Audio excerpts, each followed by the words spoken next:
Once you've done those, the next step is to actually do it digitally. So the tool that we're going to use an online tool. It's called Piskel. So it's like pixel, but spelled incorrectly, right? Which is a pretty popular thing to do on the web, right? You take a word, you spell it wrong, and you make it a website. So this is Piskel. We're going to start pretty simple, just recreating what we already made, and then later on we'll play with like moving graphics and stuff. So I'm going to tell it I want to create a sprite. You can do sign in if you want, and if you choose to sign in and make an account, it will allow you to like save work and stuff, but you don't have to if you don't want to. This is the grid that we start with, but this grid doesn't match our grid. We had a couple different grids that we used. The first one for the 5 pixels was 5 by 38. So we need to change our canvas. So we're going to go over here to resize the drawing area, and we're going to change these. So the width right here should be 38. And the height, we're going to get rid of this. We don't want to maintain aspect ratio because otherwise it will lock them and they'll keep changing, right? So if I change it to 5 with that marked, right, that doesn't help me.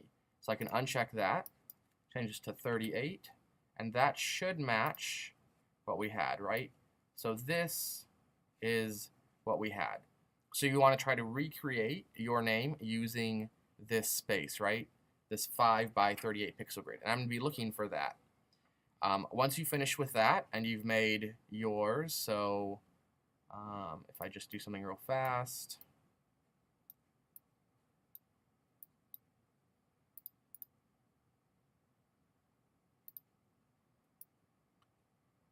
Right, something like that or whatever, right?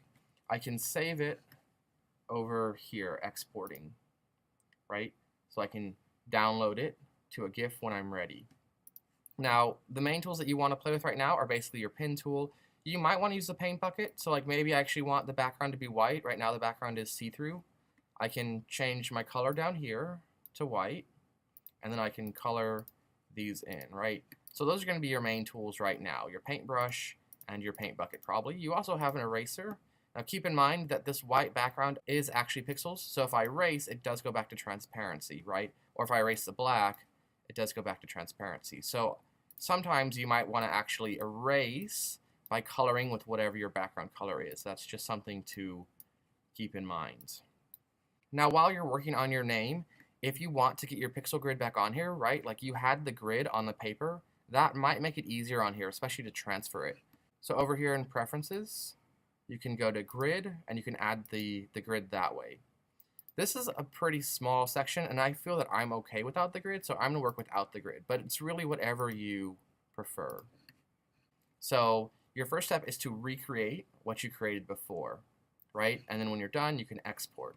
The first one is a 5 by 38 pixel grid. The second one was a 6 by 38 pixel grid.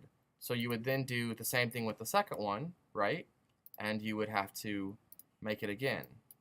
Now in the directions it said don't just add a blank pixel somewhere, right? I want you to actually have to think about how you're going to change it, right? So my M would be a little taller. My R and my period for the initial would be a little bit lower. I don't quite like it being that tall. I think I want it to be a little bit shorter, right? And then I need to make my W a little bit taller. And I'm not sure, well, I don't like it that way. I like it better, slightly taller. It looks a little weird now after looking at it the other way, or at least it does to me. So, but I do want you to recreate it based on how you're doing it. Now, if I were to keep going and actually write out my full name, I will run into a little bit of trouble, right? So how do I do the E? Now, how do I do the G? My G is going to look kind of like a backwards E because I didn't plan this out. Maybe doing all capitals would have worked better, so things to think about. Anyway, when I'm done with this, I can export it as well, right? So I can just do download to show you real fast. It went into my download folder, so when I'm wanting to upload it, I'll need to navigate from my desktop to my downloads, because this is where it is. It's being a little slow, but there we go, right? So that's where I can find that, right? So then I can talk about kind of how that went. Now, it doesn't look super great quality, but we can also discuss that later, and we'll go over that later. So once you've done those, you do have also the pixel grid on the back, right? The smileys. So trying to recreate your smileys. So that grid is 20 by 38. So then over here in my resize, the width is still 38, but the height changes to 20, right?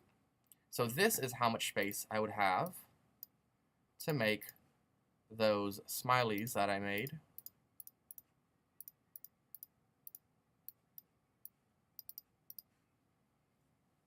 And then once you finish that, your free choice to create whatever you wanted to on the big giant grids. We had 2 of those, and one was 38 by 28 pixels.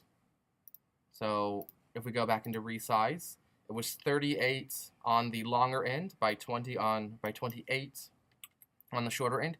Now you might have made it a landscape picture. I made mine a landscape picture if I want to show it to you real fast. Whatever, command space for photo booth again. There we go. So I made mine a landscape photo, but you might have chosen to do yours vertical. If you want it to be vertical, that's fine. So then if you're doing vertical, just switch these to 28 by 38. Now that's the side that had the larger pixels. If you chose to do the smaller pixels, they are half the size of the larger ones. So instead of 28, this would be 56, and instead of 38, this would be 76. And that would get you the even smaller pixels, right? So now you can see I've got a ton of pixels that I can work with, right? And I can draw these out kind of how I want to. Oh, straight line versus squiggly line, right? So you can play with the tools some to kind of get used to them. Squares, circles, some of these may be useful to you as you're trying to redraw it. So once you're done recreating whatever you made, hopefully it looks better than my abstract shapes here. Once again, you'll export, right? And then you can add all of those up onto your blog, up onto your Google site, your PJ. Now this will probably take more than one period, and that's okay. In one of our next upcoming lessons, we'll talk a little bit more about what you can do in Piskel, as well as how to actually make animated GIFs, like we saw some on the front of their website. So there you go. That gets you started playing with an actual digital pixel editor.